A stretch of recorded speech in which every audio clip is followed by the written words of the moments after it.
It's Saturday evening. It's time to talk about the very best comic books that you can read in the entire industry this week with our good friend Drew. How you doing, Drew? It's a rainy day here in Indiana, but I make the time to talk about the best comics of the week, despite the rain. So let's talk about the best comics of the week.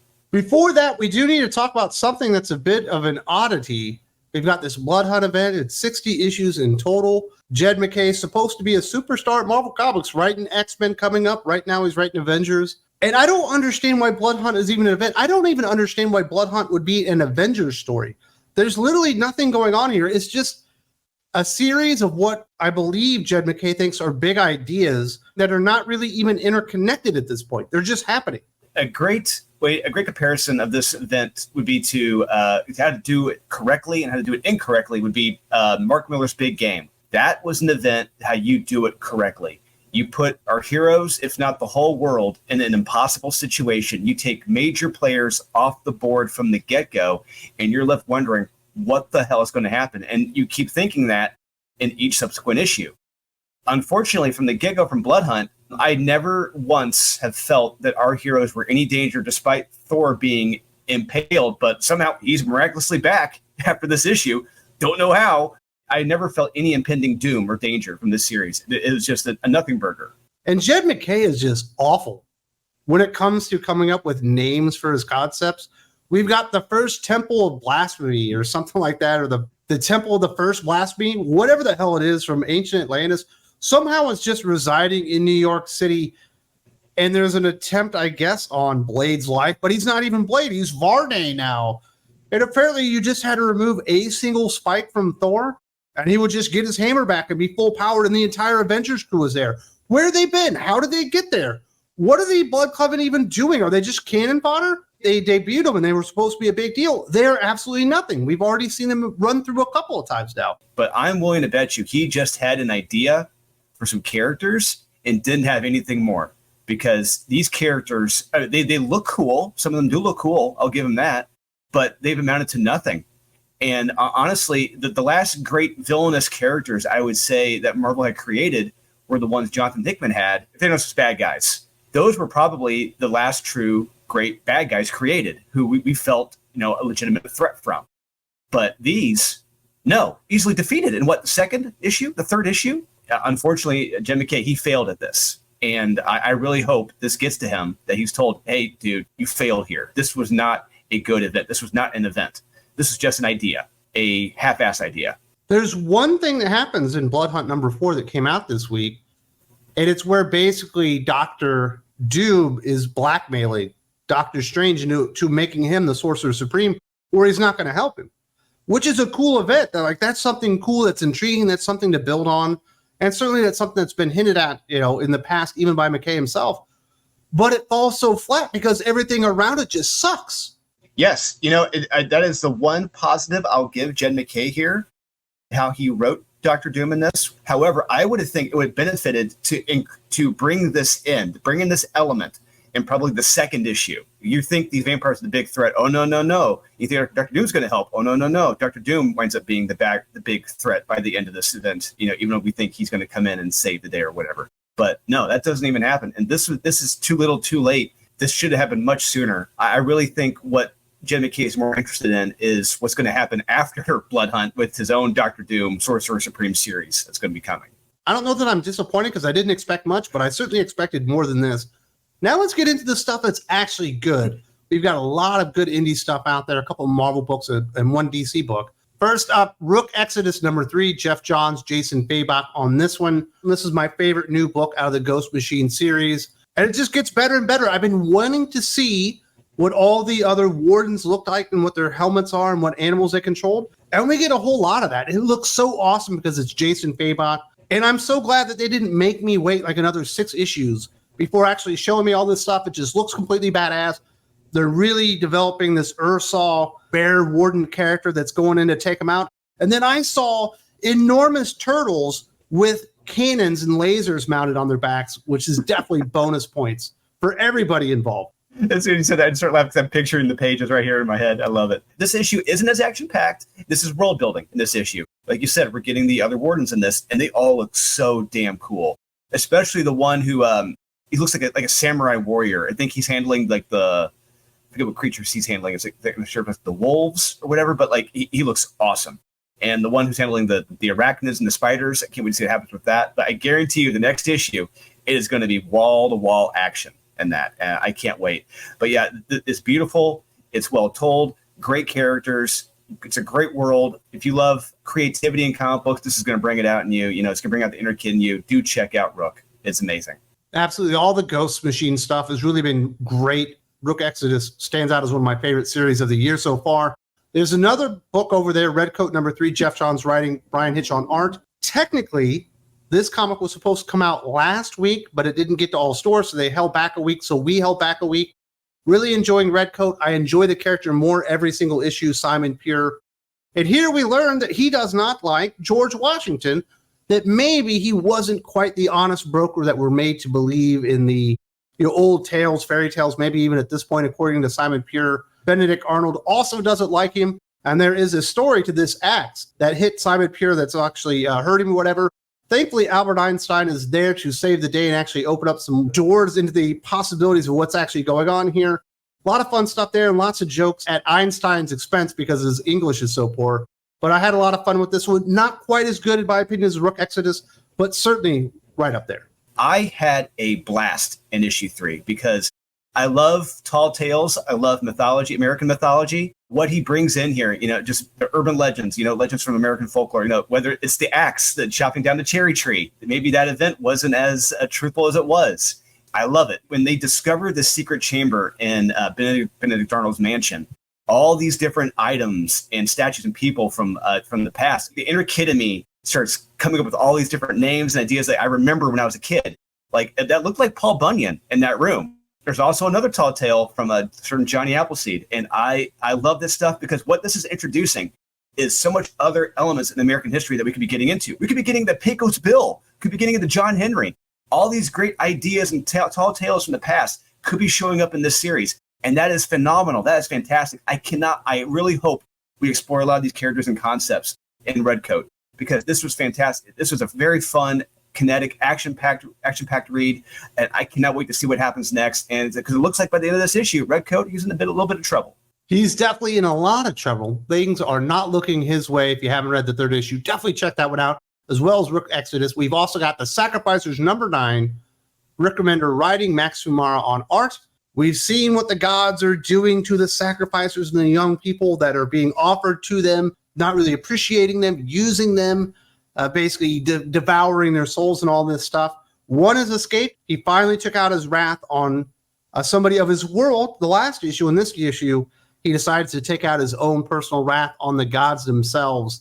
It's pretty wild what happens in here. I'm personally of the belief that maybe the water god guy wasn't so bad and maybe didn't deserve exactly what happens.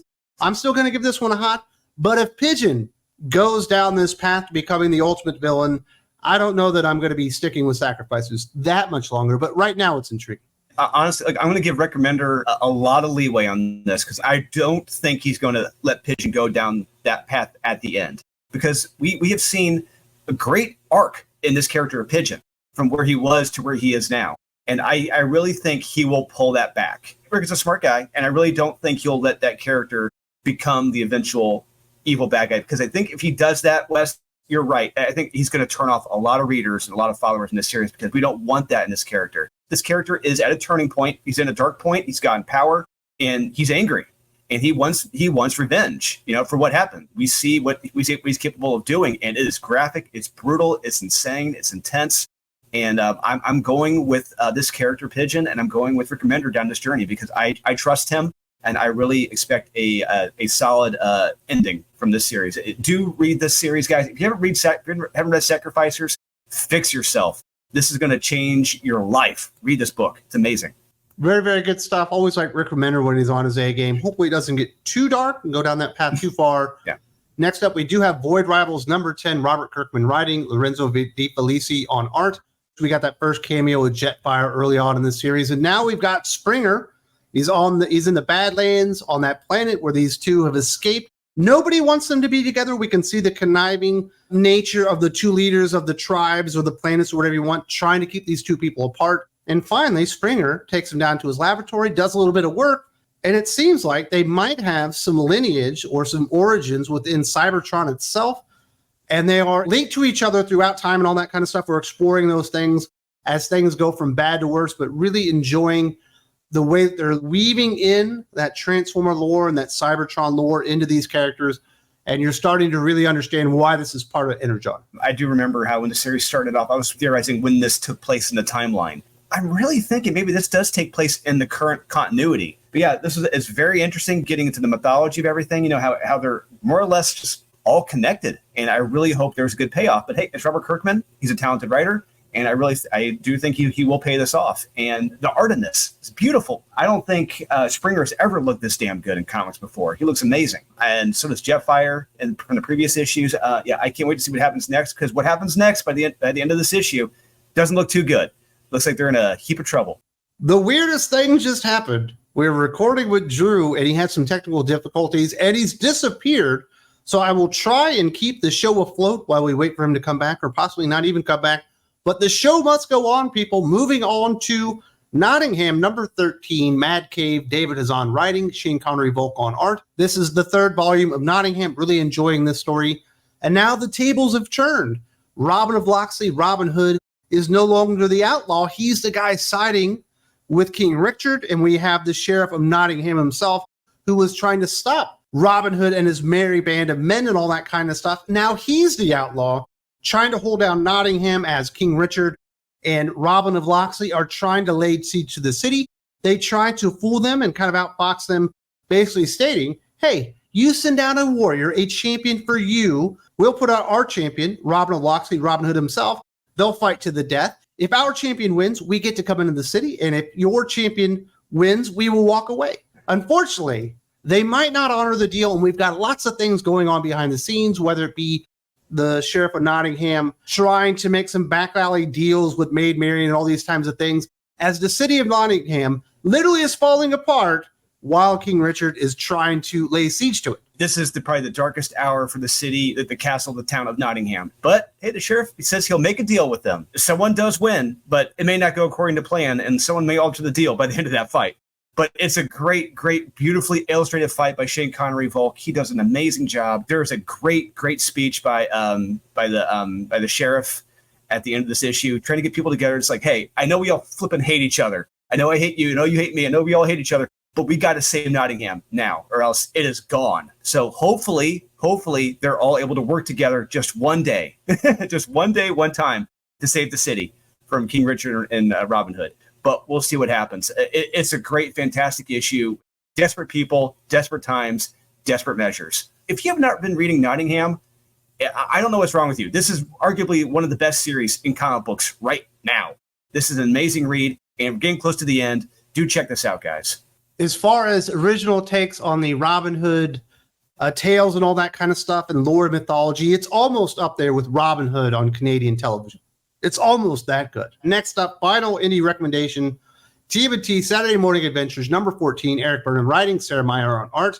We are in the third part of the story. We've got Mr. Og. He's come back. He's moving the Torals between different realities. They've even fought different versions of themselves. And we are in the final arc. There's some funny meta scenes where people are writing the television show as it's being recorded and all that kind of stuff. It is basically everything that you've come to know and expect from TMNT Saturday Morning Adventures, and why it is the one TMNT book right now that's still worth reading. Yeah, I thoroughly enjoyed this from beginning, middle to end. I did have some questions though, because we're getting close, because there's some certain characters like the Rat Queen. I felt like I'm missing something, or maybe I forgot something about a couple of the characters. Because I'm very curious to see where it goes to next, because I didn't get a chance to really do some research with some of the characters, but it's taking an interesting turn.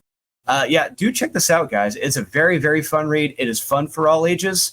Eric Burnham, one of the best, if not the best, at IDW. He needs to be getting more high-profile gigs. He has earned it. Do check this out. It is arguably the best TMNT, and I probably, I'm going to say it now, it's going to trump whatever Jason Aaron's got planned. Well, it'll certainly be more fun. That Jason Aaron thing was a little bit depressing is the best word I could use to describe it. Moving over to Marvel Comics, because we have two books to recommend, neither in continuity, but it is what it is. Symbiote Spider-Man 2099, number 4, Peter David writing, Roger Antonio on art.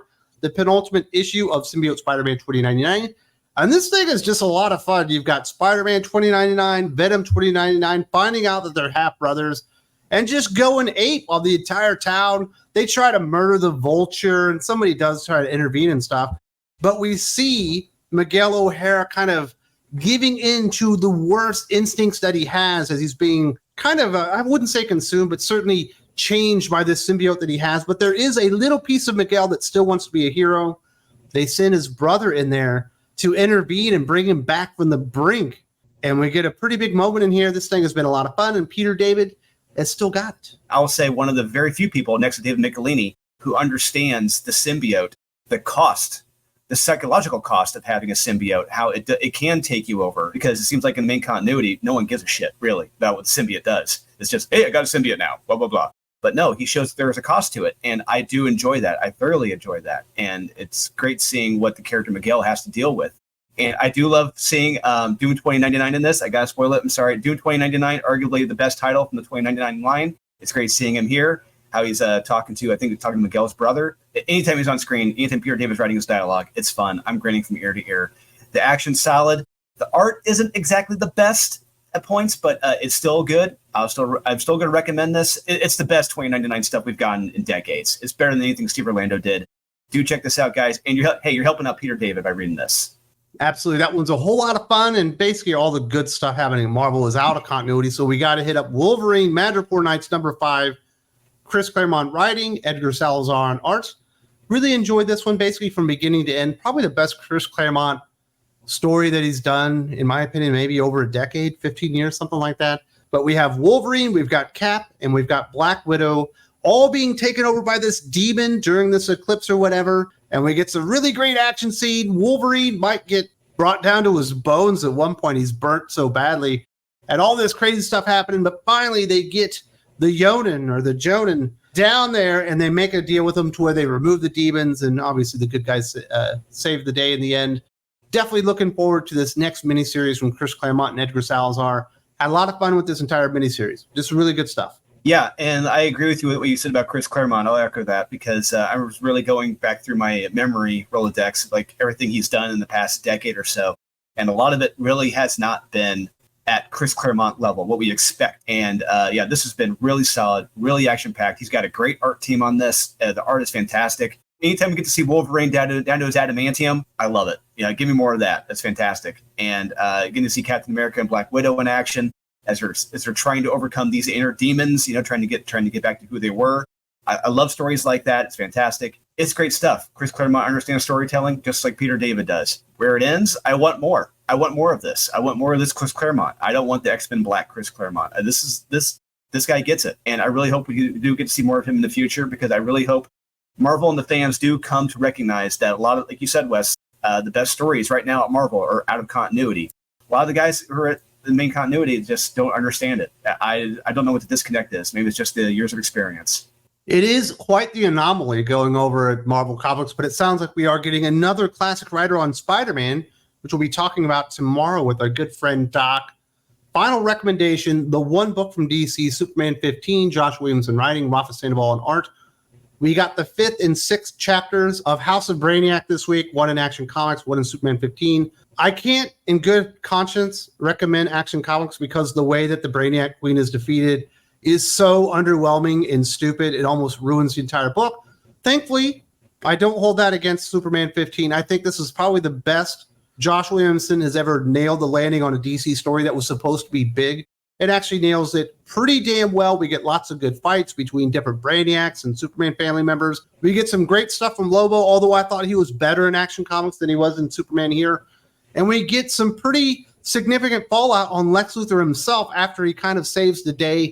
It came with a cost, which I think is always good storytelling. If you really think about everything he's done at DC, going as far back as Flash, this is the first time he has really stuck the landing at DC. And good for him. He did a good job. I'll agree with you with Action Comics. I didn't think it was the best.